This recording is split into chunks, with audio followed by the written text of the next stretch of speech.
Hey YouTube, welcome to my YouTube channel. If you're new, welcome. If you're not, welcome back. And in today's video, I'm going to be showing you guys how I installed this jet black wig from AliExpress. We are going about a week and a half with the install and with the hair, so I feel like it's time to give a review on how the hair is holding up, how the hair is acting, because you can pretty much tell if some hair is some good hair pretty quickly. So yeah, I'm just going to be telling you guys about the deets and the details on this hair while you guys watch me install the wig. So yeah, just keep watching.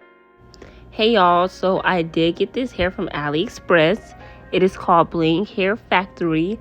Only about 2 goodies came in the box: a wig cap and an elastic band. It is 13 by 6 and it is a jet black wig. I bleached the knots to the wig. If you get a jet black wig, do not bleach the knots. I bleach the knots. Don't be like me. I make the mistakes, so you do not have to. If you are a fair tone, I would recommend bleaching the knots. Me, I'm more of a brown tone, so when I did bleach the knots turned brown. So it kind of fit me for the most part, but all in all, I give this hair a 7 out of 10 just because it was 26 inches, but I'm not sure if the 26 inches was 26 inches, if you know what I mean. It gave more like 22 inches. But the wig was also a little bit on the bigger side, but I have a small head, so I can't even judge them for that.